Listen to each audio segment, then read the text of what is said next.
রুহটা বের হইয়া যাওয়ার সঙ্গে সঙ্গে ইমাম সাহেব এলান দিয়া ফলাইবে, অমুক ব্যক্তি আর দুনিয়ায় নাই, কালকে এই ওয়াজে বসে বসে বয়ান শুনছে, এমনও শব্দ হইতে পারে কি পারে না? এ বাবা, এইভাবে জানাজার সময় বলা বলি করতে পারে, কার আশায় কি করছো রে বাবা? আরে দুইজনে ধরাধরি করিয়া নামায়া এ বাবা জীবনের শেষ গোসল দিয়া জানাজা পড়াইয়া চারজনে কান্দে করিয়া যেই ঘরটাকে শরীরের রক্ত পানি করিয়া ঘর করলাও, বাড়ি করলাও, এই ঘর থেকে এই বাড়ি থেকে চিরজীবনের তরে তোমারে আমারে বের করিয়া দিবে, আর কোনদিন এই বাড়িতে ঢুকাইবে না, আর আসা যাবে না। আল্লাহ ওই কবরের ভিতরে যেই সময় রাখবে, বান্দা যদি বেনামাজি হইয়া কবরে যায়, বেনামাজি কবরের দিকে নজর করিয়া দেখবে ৯৯টা সাপ হা করিয়া রয়েছে। এ নাফরমান কিভাবে কবরের ভিতরে থাকবি? এ বাবা, বাঁশের ছাউনি দিয়া কলা পাতা বিছাইয়া এ বাবা সাপে কামড়া কামড়ি শুরু করিয়া দিবে। এ বাবা হাজার হাজার মন ওজনের গুর্জ দিয়া পিটা পিটি শুরু করিয়া দিবে। সাথী নাই, বাতি নাই, বান্ধব নাই, আত্মীয় নাই, নাই কোনো বিছানা, নাই কোনো ঠিকানা। আল্লাহ, এ আল্লাহর বান্দারা, ওই কবরের সঙ্গে জাহান্নামের সঙ্গে জয়েন করিয়া দেওয়া হবে। জাহান্নামের আগুন আইসা দাউ দাউ করিয়া লাশটারে ধরাইয়া দিবে। এ বাবা, পোকা মাকড়ে দেহটারে খায়া ফলাইবে। মুখের ভিতর দিয়া পোকা ঢুকবে, নাকের ভিতর দিয়া বের হবে, নাকের ভিতর দিয়া পোকা ঢুকবে, কানের ভিতর দিয়া বের হবে। এ বাবা, ওই কবরের মধ্যে ওকে কিলবিল কিলবিল করিয়া পোকা মাকড়ে ধইরা ফলাইবে। এ বাবা, তোমার আমার দেহটারে খাইয়া শেষ করিয়া ফলাইবে। ওই কবরের ডাক না জানি কোন সময় আইসা যায়, বলা যায় না। এ আল্লাহর বান্দারা, ওই আল্লাহ তাআলার কাছে খাঁটি তওবা করিয়া, খাঁটি মুমিন মুসলমান হইয়া তারপরে কবরে যাওয়ার চেষ্টা করি। আল্লাহ তাআলা আমাদের সকলকে সেই তৌফিক দান করে, বলেন আমিন। পথিমধ্যে হেঁটে যাচ্ছেন,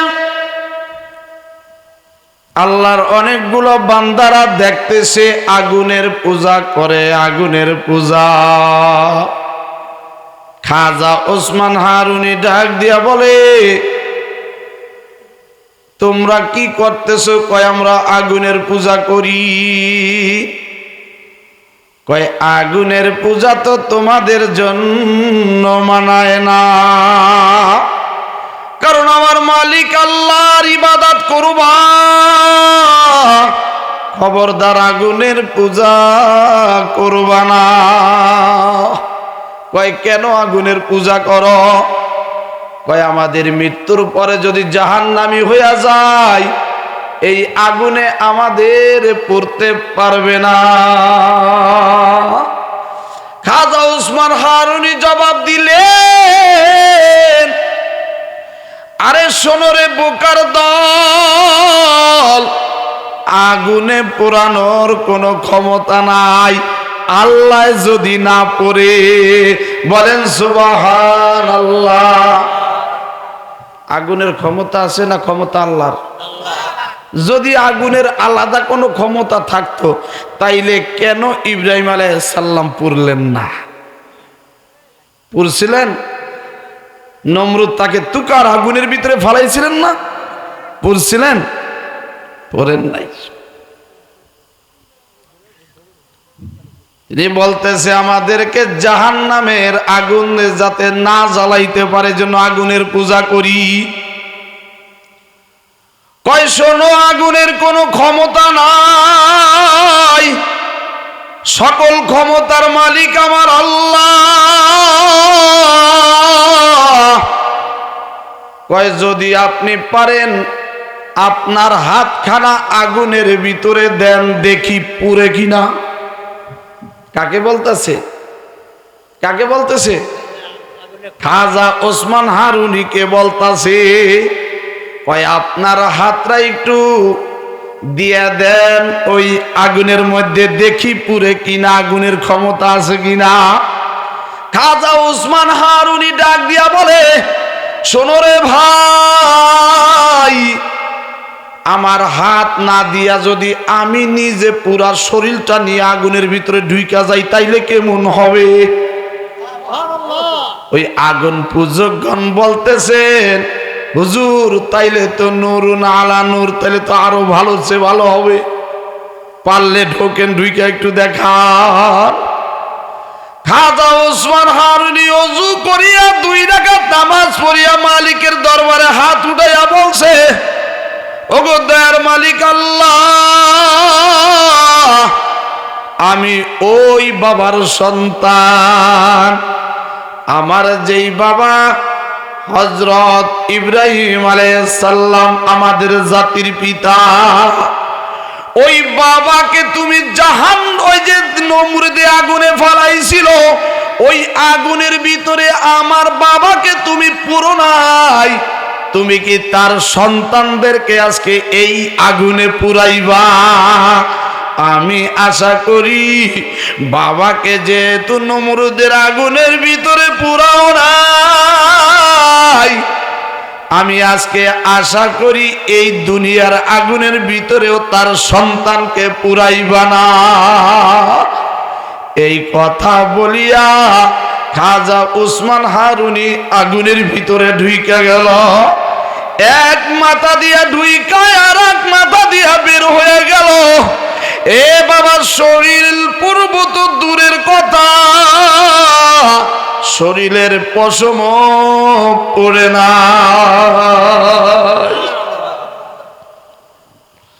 এই হইল খাজা ওসমান হারুনি রহমাতুল্লাহি আলাইহি। তার খেলাফত প্রাপ্ত শিষ্য ছিলেন এই মাইনুদ্দিন চিশতি রহমাতুল্লাহ আলাইহি, যিনি বয়ানে বসতেন হাজার হাজার অমুসলিমরা ঈশা তার কাছে কালেমা পড়িয়া মুসলমান হইয়া যাইতে, লক্ষ লক্ষ মুসলিম তার কাছে কালেমা পড়িয়া মুসলমান হইছে। একদিন মাইনুদ্দিন চিশতি রহমাতুল্লাহ আলাইহি বলতাছে, মার কাছে চাটামি করতাছে, মা দেখো তোমার ছেলের কত বড় ক্ষমতা। কয় কি ক্ষমতা? কয় আমি বয়ান করিয়া করিয়া লক্ষ লক্ষ অমুসলিমকে মুসলমান বানাইছি। মা ডাক দিয়া বলে, মাইনুদ্দিন রে, এইটা তোমার কোনো পাওয়ার না, এইটা হইল তোমার মায়ের ক্ষমতা। বলেন সুবহানাল্লাহ। মাইনুদ্দিন চিশতি রহমাতুল্লাহ আলাইহি ডাক দিয়া বলতাছেন, মা বয়ান করলাম আমি, কালিমা পড়াইলাম আমি, মুসলমান বানাইলাম আমি, তোমার পাওয়ার তোমার ক্ষমতা কেমনে? মা ডাক দিয়া বলতাছে, মাইনুদ্দিন রে শোন, তুই 10 মাস 10 দিন আমি মায়ের গর্ভে ছিলি, আমি এই 10 মাস 10 দিন একটা বেলার জন্য আমি অজু ছাড়া থাকি নাই।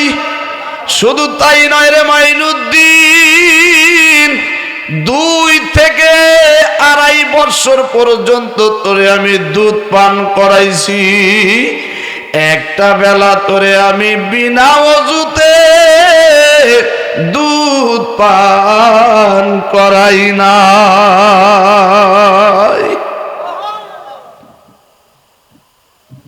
এমন মা আমাদের দেশে, আমাদের এলাকায় মনে হয় ঘরে ঘরে আছে। আসেনি দুই একজন যে বাবা তুই একটু কান্নাটা থামা, আমি অজুটা করে আসি, তারপরে তোর দুধ পান করাই। পাওয়া যাইব?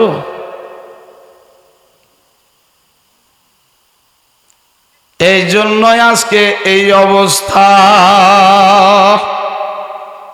ডাক্তারের কাছে পরীক্ষা করাইতে গেছে, গর্ভের সন্তান 4 মাস বয়স হইছে।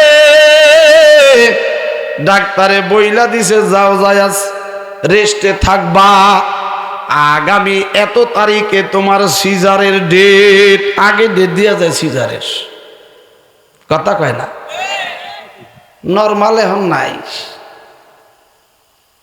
কয় রেস্টে থাকবা। বাড়িতে যাইয়া স্বামীরে ডাক দিয়া বলে, স্বামীরে ডাক্তারে বলছে আমাকে রেস্টে থাকতে, তোমার মাকে বইলা দিও আমাকে যেন কোনো কাজের অর্ডার না দেয়। তারপরে শাশুড়ি পানি গরম কইরা দেওয়া লাগে, শাশুড়ির ভাত রান্না কইরা খাওয়ায় দেওয়া লাগে। তো ওইটার সিজার হইব না, হইব কাজ। এই এনে দাড়ি পাকা মুরব্বী যে কজন আছেন, আপনার মায়ের গর্ভে আপনারা আসছেন এই দুনিয়ায়, 7-8 জন 10 জন 12 জন সন্তান জন্ম দিছে, বলেন তো কয়জন মায়ের সিজার হয়েছে? জোরে কোন আছে রে? তুই একজন। হেরা কিসের রেস্টে আসছিল? কিসের রেস্টে আসছিল তারা? আরে দেখিতে চাল বানাইয়া ওই চাউলের খানা পাকাইয়া স্বামীরে খাওয়াইছে, শ্বশুর শাশুড়িরে খাওয়াইছে, তাদের খেদমত করছে, শ্বশুর শাশুড়ি দোয়া করছে, আমার আল্লাহ আপনার আমার মায়েকে শরীয়তপুর ক্লিনিকে নেওয়া লাগে না। কথা ঠিক না বেঠি? আর এখন শ্বশুর শাশুড়ির দোয়ার তো এটা আশাই করে না, আর স্বামীর সঙ্গে তো যত প্রকারের উল্টা পাল্টা ব্যবহার। দোয়া এমন একটা জিনিস মনে রাখবেন, মৃত্যু থেকেও আল্লাহ ফিরত দিয়া দেয়। দোয়ার এমন একটা পাওয়ার। বর্তমান জামানায় বেশিরভাগ ফ্যামিলির পুত্র বধূরা শ্বশুর শাশুড়ির সঙ্গে এরকম উল্টা পাল্টা ব্যবহার করে, যেই উল্টা পাল্টা ব্যবহার করার কারণে শ্বশুর শাশুড়ির অন্তরের ভিতরে এত ব্যথা যে আমি এটা আনছি কি আমার বাড়িতে, আফসোস করে মানুষের কাছে দুঃখের কথা বলতেও পারে না। আছে না? মানে না তো, দোয়াও নেয় না, তাদের খেদমত করে না। এখন আর স্বামীর খেদমতই করে না, শ্বশুর শাশুড়ির খেদমত করবে। কথা ঠিক না বেট? কি কন মহিলাকে ব্যাপারে কয়েক মিনিট কইমু, যেহেতু গ্রামের ভিতরে একটু কই কিছু, সবাই দিয়ে খুব আগ্রহ দেখা যায়, বোঝা যায় ঝামেলা আছে, তাইলে সহজ একটু ওইদিকে একটু ঘুরাই খা, পরে আবার বামতন আসো। মানে আল্লাহর নবী বলেন, মহিলাদের যদি জান্নাতে যাইতে হয় 4টা কাজ করা লাগবে। 1 নম্বরে বলেন আল্লাহর নবী, আল মারআতু ইযা সাল্লাত খামসাহা, 1 নম্বরে 5 ওয়াক্ত নামাজ পড়া লাগবে। কয় ওয়াক্ত? অনেক মহিলারা আছে 5 ওয়াক্ত পড়ে, ঠিকই পড়ে, আবার অনেকেই 1 ওয়াক্ত পড়ে না। আছে না নাই? আবার অনেকেই আছে 3 ওয়াক্ত পড়ে, 2 ওয়াক্ত পড়ে না। আরে নতুন বিয়া হইছে, 18-20 বছর বয়স, 25 বছর বয়স, নামাজ পড়ে না। কয় আমাকে এখনো নামাজের হইলোটা কি? কথা ঠিক না বে? ঠিক। আমাকে অন্তরে নামাজের বয়স হয় নাই। আর যারা ঠিক মতো 5 ওয়াক্ত নামাজ পড়ে, এরা আবার টাইম মতো আদায় করে না। পরে ঠিকই, টাইম মতো পড়ে না। আছে না নাই? জোহরের সময় খানা পাকাইতে পাকাইতে 3টা বাজায়, গোসল কইরা একবারে 4টা বাজা যায়, এদিক দিয়ে আসরে আজান হয়ে যায়। কয় জাহান্নামের আগুনটা লাল বর্ণের হইছে, লাল বর্ণের আগুনটারে আরো 1000 বছর জ্বালাইতে জ্বালাইতে জাহান্নামের আগুনটা সাদা বর্ণের পরিণত হয়েছে। সাদা বর্ণের আগুনটারে আরো 1000 বছর জ্বালাইতে জ্বালাইতে ওই জাহান্নামের আগুনটা কালো বর্ণের আগুনে পরিণত হয়েছে। বাবা, ছোট্ট একটা অপরাধের কারণে যদি একটা আঙ্গুল জাহান্নামের ভিতরে দেওয়া হয়, সেকেন্ডের মধ্যে সারা শরীরটা পুরিয়া কলিজাটা সহ ছারখার হইয়া যাইবে। ওই জাহান্নামের আগুনের এত তেজ, তাইলে ওই জাহান্নামের ভিতরে 1 ওয়াক্ত নামাজের কারণে 2,88,00,000 বছর জ্বলতে হবে, সম্ভব হবে না। তাইলে এই আল্লাহর বান্দারা 1 নম্বরে নামাজ পড়বা 5 ওয়াক্ত। কয় ওয়াক্ত? জোরে কর। 5 ওয়াক্ত নামাজ। এ আমার মা বোনেরা, খবরদার 1 ওয়াক্ত নামাজ যাতে কাজা না হয়ে যায়, তাইলে কিন্তু উপায় নাই। 2 নম্বরে আল্লাহর নবী বলেন অসমাত শাহরাহা, মাহে রমজানের 30টা রোজা রাখা। রোজার ব্যাপারে আমি কিছু বলবো না, কারণ মহিলারা রোজা রাখায় বড় পটু, কথা ঠিক না বেঠিক? এ মুসলমান ভাইরা রে আমার, 3 নম্বরে আল্লাহর নবী বলেন ও হাফিজত ফারজাহা, নিজের সতীত্বকে হেফাজত করবা, মানে পর্দা রক্ষা করিয়া চলবা, পর্দার খেলাফ যেন হয় না। পর্দা আছে নি? আছে পর্দা, জানলায় আছে। হ্যাঁ, এটাই ঠিক কথা, জানলায় আছে, দরজায় আছে, বাহিরে পর্দা নাই। নামাজ পড়া যেমন ফরজ, পর্দা করাও তেমন ফরজ। এ বাবা, আমার মা বোনদেরকে যদি আমি পর্দায় না রাখতে পারি, আমি যদি 5 ওয়াক্ত নামাজও পড়ি, তাহাজ্জুদ পড়ি, আমার ওই পর্দা খিলাফ করার কারণে জাহান্নামের ভিতরে যাওয়া লাগবে। আর যে আল্লাহর বান্দি পর্দা রক্ষা করে চলবে না, তার নামটা দায়ুসের খাতায় চলিয়া যায়। দায়ুসের ব্যাপারে আল্লাহর নবী বলেন আদ-দায়ুসু লা ইয়াদখুলুল জান্নাহ, দায়ুস মহিলা জান্নাতে যাবে না, যাবে না, যাবে না, জান্নাতের ঘেরানো পাবে না।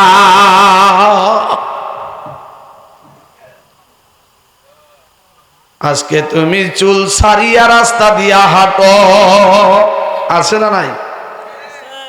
মন গড়া চলতাছো, ফিরতাছো, চিন্তা নাই, ভাবনা নাই। পর পুরুষকে চেহারা দেখাইয়া দেখাইয়া হাটে যাও, বাজারে যাও, আত্মীয়র বাড়িতে যাও, বিবাহের অনুষ্ঠানে যাও, মুসলমানের অনুষ্ঠানে যাও।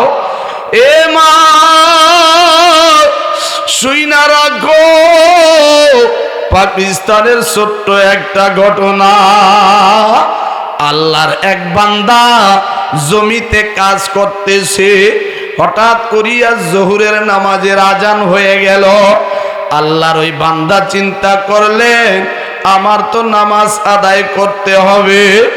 নামাজ পড়ার নিয়ত করিয়া জমিনের এক কিনারে যাইয়া গামছাটা বিছাইয়া নামাজে দাঁড়াইয়া গেলেন। পাশেই ছিল কবরস্থান, ওই কবরস্থানের মধ্যে থেকে আওয়াজ আসতেছে। আল্লাহর বান্দার নামাজের ভিতরে শব্দ পাইতাছে।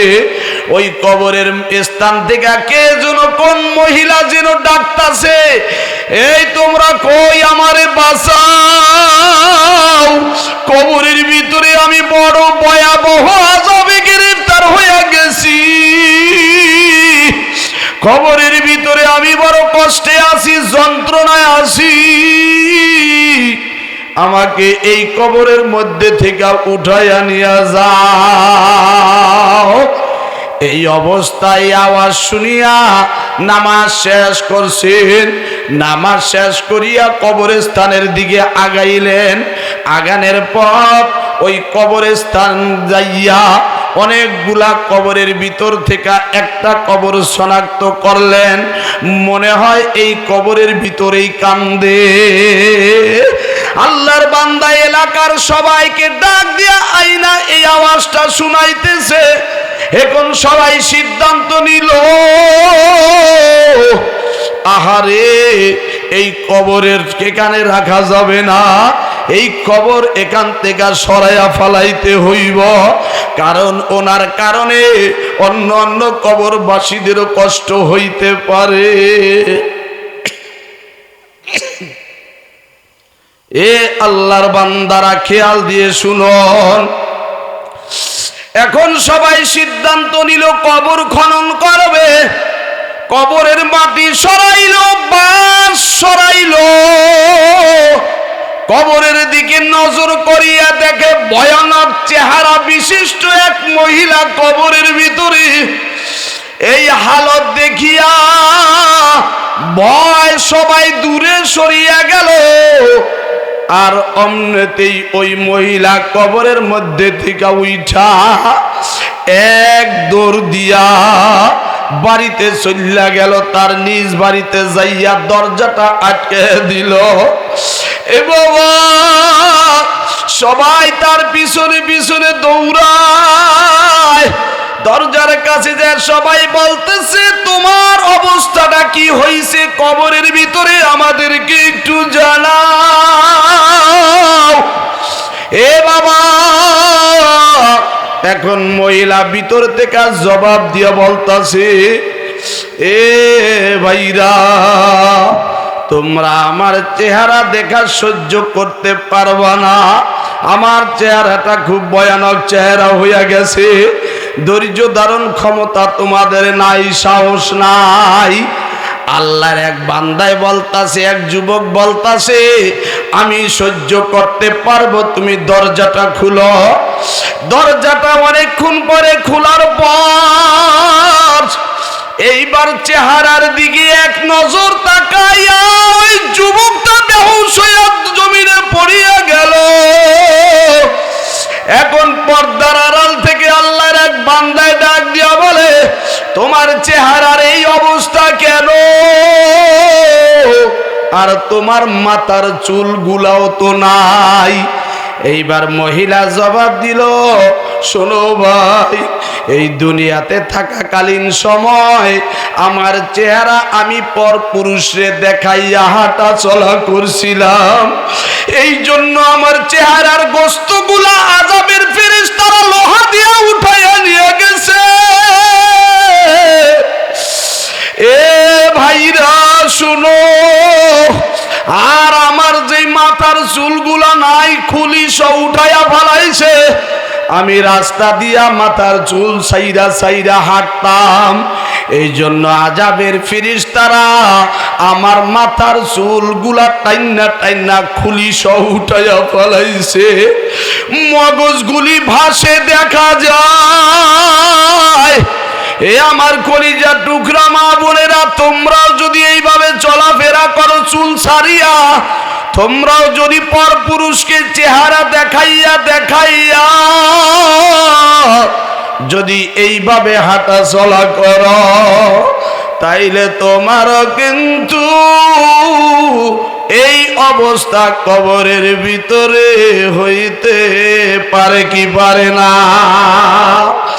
এ আল্লাহর বান্দারা, তাইলে আল্লাহর নবী বলেন ৩ নাম্বার হইল পর্দা রক্ষা করিয়া চলা। আল্লাহর নবী সাল্লাল্লাহু আলাইহি ওয়াসাল্লাম যুদ্ধের ময়দান থেকে মদিনায় আসলেন। আসার পরে এক মহিলা কান্নাকাটি করতেছেন। আল্লাহর নবী বললেন, মা তুমি কান্দো কেন? কয় আপনারা তো সবাই যুদ্ধের ময়দান থেকে চলে আসলেন, কিন্তু আমার একটা সন্তান যুদ্ধে গিয়েছিল, এখনো সে আসে নাই। কয় নাম কি? কয় এই হইল তার নাম। কয় এই নামের লোকটা শহীদ হয়ে গেছে, আমি কেবল তাকে দাফন কাফন করি আমি আসলাম। এইবার মা চোখের পানি মুইসা দিয়া বলে আলহামদুলিল্লাহ। আল্লাহর নবী বলেন আপনি এত খুশি হইলেন কেন? কয় আমার আমল তেমন একটা ভালো না, কিন্তু আমি আপনার জবানে শুনছি যে যেই ব্যক্তি আল্লাহর রাস্তায় শহীদ হইয়া যায় তার মাতা পিতা বিনা হিসাবে জান্নাতে চলে যায়। বলেন সুবহানাল্লাহ। 2 নম্বরে ওই সকল পিতা মাতার সন্তান ও সন্তানের পিতা মাতা বিনা হিসাবে জান্নাতে যাবে। কোন সকল? এ আল্লাহর বান্দারা যাদের সন্তান 12 বছরের আগে মারা যায়, বালেগ হওয়ার আগে মারা যায়।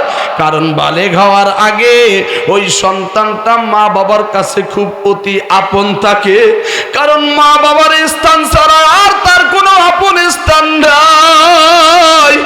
বাবা হাত ধরিয়া ধরিয়া বাজারে নেয়, মসজিদে নেয়, ওয়াজে নেয়, এখানে নেয়, সেখানে নেয়।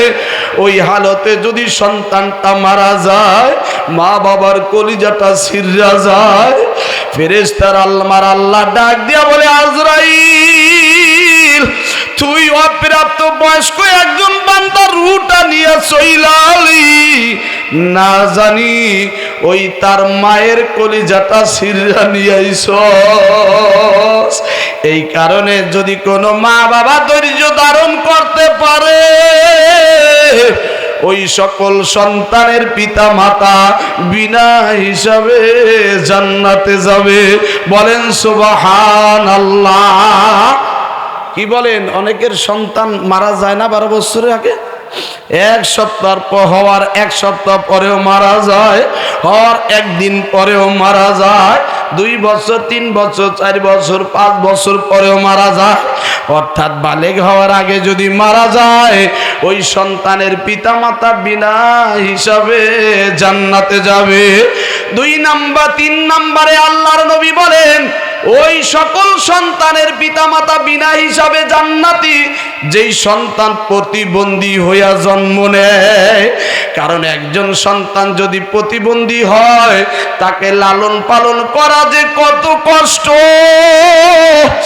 এমন সন্তান আছে বড় হইয়া গেছে, তারপরেও সে নিজের পানি নিজে খরচ করতে পারে না। হে বাবা, একজন প্রতিবন্ধী সন্তানের পিছনে মা বাবার যে কত কষ্ট হয়, যার সন্তান আছে প্রতিবন্ধী সে ছাড়া কেউ বুঝবে না। ঠিক না বেঠি? এ বাবা, তাকে তুইয়া ভালো একটা জায়গায় বেড়াইতেও যাইতে পারে না, ভালো একটা পরিবেশে মানুষের সঙ্গে দেখাও করতে যাইতে পারে না, সারাটা জীবন তার খেদমতে নিয়োজিত থাকে। এই কষ্টের বিনিময় এই প্রতিবন্ধীদের জন্য কোনো নামাজ নাই, কালাম নাই, শরীয়তের হুকুম নাই। প্রত্যেকটা প্রতিবন্ধী বোবা কানা ল্যাংড়া এরা জান্নাতে যাবে। বলেন সুবহানাল্লাহ। আল্লাহ তাআলা এদেরকে যেদিন জান্নাতের অর্ডার দিয়া দিবে, বান্দা বলবে আল্লাহ আমি আমার মা বাবারে ছাড়া জান্নাতে যাব না। কয় কেন? কয় আমি যেই সময় জন্ম নিয়েছি আমি ওই সময় প্রতিবন্ধী ছিলাম। আমার মা বাবা ইচ্ছা করলে আমারে গলায় টিপ্পা মাইরা ফলাইতে পারত, তা করে নাই। আমার মা বাবা আমারে তিল তিল করিয়া বড় করছে, আদর দিছে, সোহাগ দিছে, ভালোবাসা দিছে। আমার ওই মা বাবারে না দিয়া আমি জান্নাতে যাব না। বলেন সুবহানাল্লাহ। এ আল্লাহ পাকের বান্দারা, 4 নম্বরে ওই সন্তানের পিতা মাতারা বিনা হিসাবে জান্নাতে যাবে। কোন সন্তানের পিতা মাতা? শুনেন, যার সন্তান কোরআনে হাফেজ, যার সন্তান আলেম। একজন আলেমের বাবা মা হাফেজের মা বাবা বিনা হিসাবে জান্নাত পায়া যাইবে। বলেন সুবহানাল্লাহ। আল্লাহর নবী বলেন আদখালাহুল্লাহুল জান্নাহ ওয়া শাফাআহু ফি আশরাতিন মিন আহলি বাইতিহি কুল্লুহুম কদ ওয়াজাবাত লাহুন নার।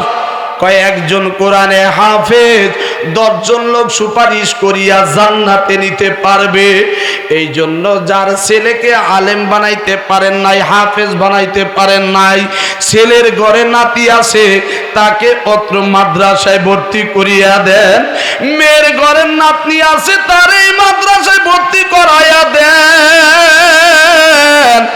দাদা হিসাবে 10 জনের ভিতরে একজন পইরা যাইবেন, নানা হিসাবে 10 জনের ভিতরে একজন পইরা যাইবেন, তাইলেও বিনা হিসাবে জান্নাত পাওয়া যাবে।